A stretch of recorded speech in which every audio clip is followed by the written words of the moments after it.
I prije smo govorili kako vjerujemo da možemo napraviti velike stvari. Sada nismo govorili i činilo se da svi u to vjerujemo.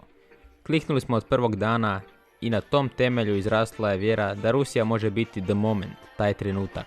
Dalić je puno radio na stvaranju dobre atmosfere. Boravci u Rovinju i Opatiji bili su dobro osmišljeni s dozom ležernosti izvan trenažnog procesa.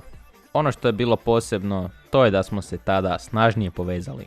I što je meni najvažnije, nije to bilo reda radi, bilo je iskreno. Modrić gleda tamo, sad su naši stisnuli Nigerice u 5 metara, nisu više onako daleko. Prebačeno na idealno na drugu stranu i evo ga, Super Mario, tko će drugi? Nema, pa se pojavi i zabije. Sve je spremno sada, Modrić i 2:0, Luka Modrić. 13. iza njega, iza nas, sretni pogodak s bijele točke. Hrvatska nogometna reprezentacija u Rusiju otputovala 11. lipnja i smjestila se u Roščinu, odnosno preciznije u restoru pod nazivom Šumska rapsodija. U reprezentativnom kadru bila su 23 igrača, prijavljeni pod sljedećim brojevima. Pod 1 Dominik Livaković, 2 Šime Vrsaljko, 3 Ivan Strinić, 4 Ivan Perišić, 5 Vedran Čorluka, 6 Dejan Lovren, 7 Ivan Rakitić, 8 Mateo Kovačić, 9 Andrej Kramarić, 10 Luka Modrić, 11 Marcelo Brozović, 12 Lovre Kalinić, 13 Tin Jedvaj, 14 Filip Bradarić, 15 Duje Čaleta Car, 16 Nikola Kalinić, 17 Mario Mandžukić, 18 Ante Rebić, 19 Milan Badalj, 20 Marko Pjaca, 21 Domagoj Vida, 22 Josip Pivarić i 23 Daniel Subašić. U stručnom stožeru Daliću su društvo činili Ivica Olić, Marijan Mrmić te Dražen Ladić. Hrvatska je svoj put na svjetskom prvenstvu otvorila 16.6. protiv Nigerije na stadionu u Kaliningradu, ruskoj enklavi. U pravilu se prvi sastav i prije prvenstva znao uz par nedoumica. Tako je nešto ofanzivniji hrvatski sastav tog dana glasio: Subašić, Vrsaljko, Vida, Lovren, Strinić, Modrić, Rakitić, Kramarić na desetki, krila su bila Perišić i Rebić, te u špici bio Mario Mandžukić. Povijest nas je naučila da je za Hrvatsku prva utakmica i presudna u grupnim fazama velikih natjecanja. Pobjedom u toj prvoj utakmici napravio bi se veliki iskorak prema prolasku skupine, dok je u suprotnom ishodu, odnosno porazu u prvoj utakmici, Hrvatska uvijek bila poražena. Stoga je Nigerija imala posebnu važnost.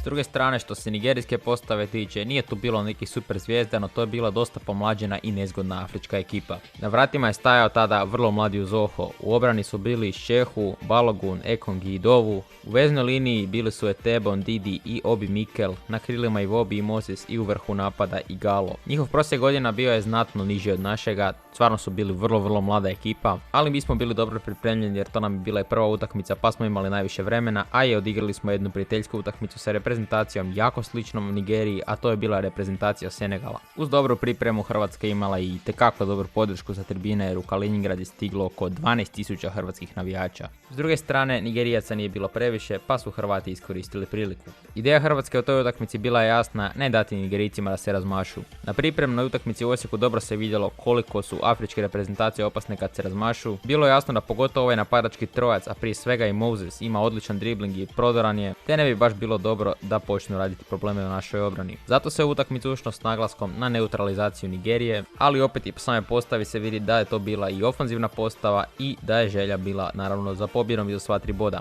To se prvog poluvremena tiče, Nigerija praktički nije niti puknula po našem golu. Svi ti udarci završavali su u pravilu u bloku, dok je Subašić mogao i zaspati na golu. U napadu je Hrvatska imala nekoliko prilika, bilo je tu puno brzih dodavanja, puno lijepih kombinacija, dodavanja iz prve, duplih paseva. Iz toga je izašlo nekoliko prilika koje su u pravilu završavale gol autom ili kornerom.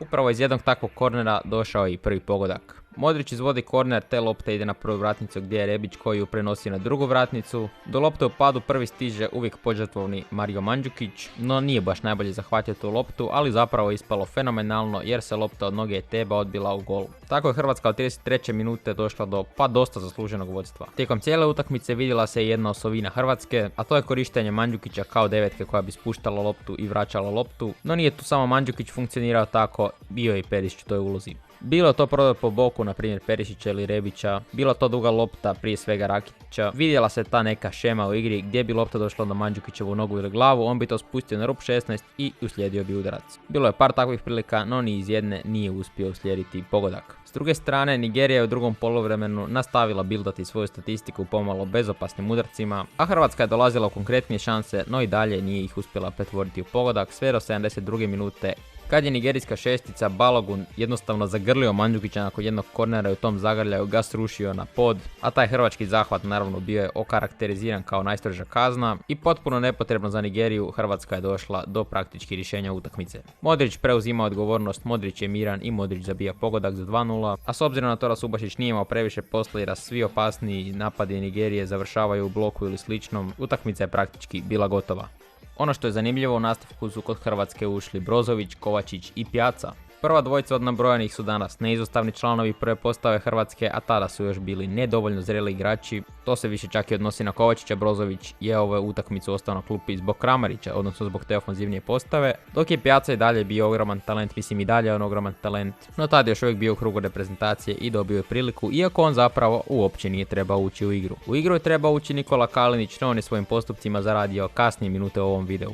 Hrvatska je utakmicu mirno privela kraju, te je upisala prva, ali i jako važna 3 boda na svjetskom prvenstvu u Rusiji. Hrvatska je igrala vrlo dobro, no vidjelo se da to nije niti izbliza naš maksimum. Igralo se čvrsto, igralo se brzo, uz puno kretnji, puno dijagonala, puno dobrih i lijepih kombinacija.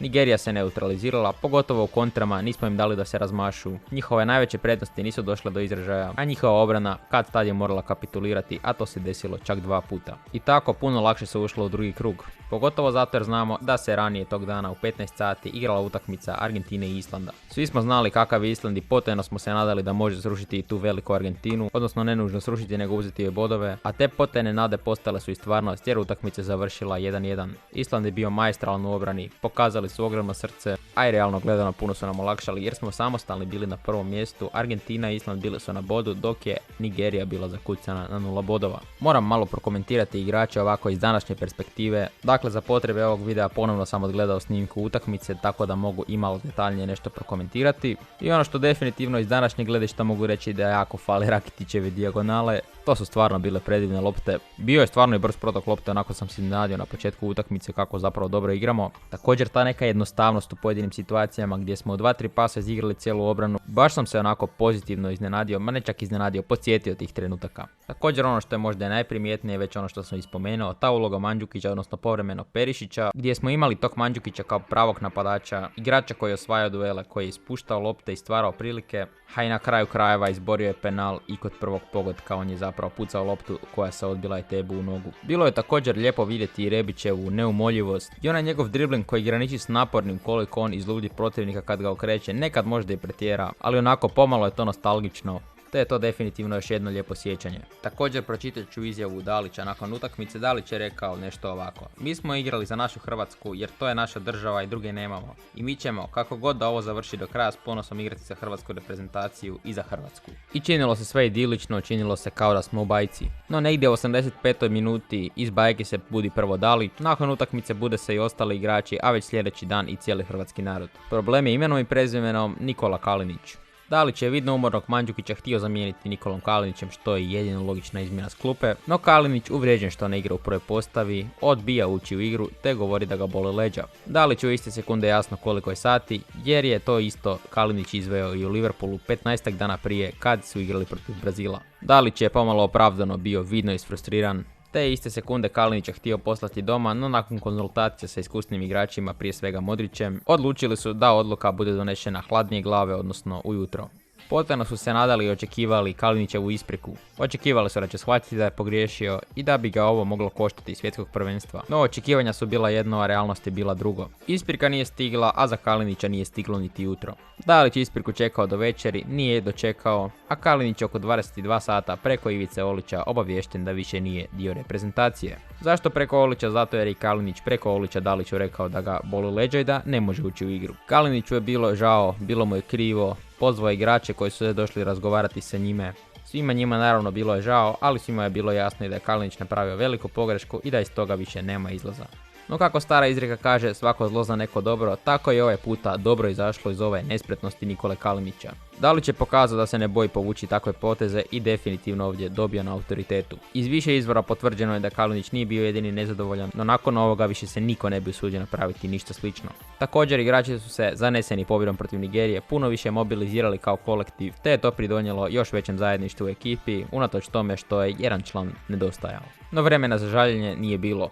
Pred vratima je čekala velika Argentina. Za samo nekoliko dana slijedio je Messi. Trebalo se dobro pripremiti za tu utakmicu, jer ukoliko rezultat protiv Argentine bude pozitivan, mi smo osigurali prolazak dalje. O tome što se tamo događalo slušat ćete u drugoj epizodi, a ja bi sad na zadnju rubriku ovog serijala, a to je neko moje iskustvo s ovim utakmicama. Dakle, ima jedna stvar kad gledam svjetska i europska prvenstva, točno znam za svaku utakmicu, neovisno igrala Hrvatska ili ne, gdje sam bio tad i što sam radio, a i u konzultaciji s ostalima shvatio sam da to nije samo moj poremećaj, tako da zapravo točno znam što se događalo tijekom cijelog tog dana i same utakmice s Nigerijom, a i vjerujem da se i vi toga jako dobro sjećate, pa mi to napišite u komentare. Dakle, od 12 ujutro počela je Australija-Francuska, lijepo ležim na kauču nakon doručka, gledam tu utakmicu mirno, navijam za Australiju jer ko bi navijao za Francusku. Bilo je blizu, ali Pogba je pogodio nešto dalje od crte i bio je pogodak. Uslijedio je ručak jer trebalo je gledati Argentinu i Island, s obzirom da je to naša skupina. Utakmica je odgledana na istom kauču, no ishod je bio puno bolji za mene, konačno se isplatilo navijati za Island. Rezultat je bio 1-1.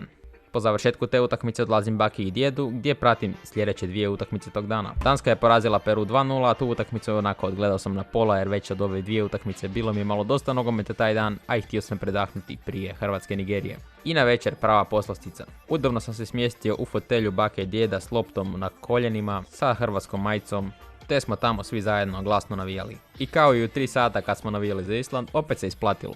Nakon utakmice otišao sam u drugu sobu, sjeo na krevet i malo razmišljao o utakmici. Shvatio da nam je obrana odigrala jako dobro, da stvarno treba pohvaliti vidilu obrane, što nisam do sad napravio u ovom videu, ali eto, ovim putem ću ih pohvaliti. Te sam shvatio da je to bila zapravo dosta rutinska pobjeda. Ne sjećam se točno svih misli, ali znam da je bio stvarno jako lijep osjećaj. Svjetsko je bilo već u punom jeku, bile su i praznici, teško je bilo dočekati Argentinu. O Argentini ćemo u sljedećem videu, vi ako još niste, lupite like i pretplatite se na kanal. Nadam se da vam se sviđa ovaj serijal, meni za sad možda i najdraži na kanalu. Možete ga podijeliti i sa prijateljima jer znam da vam je to sigurno bio jako lijep period života. Znam da se svi dobro sjećate tog ljeta 2018. A o daljnjim iskustvima, utakmicama i svemu pričat ćemo u nastavku serijala, a do tada pozdrav!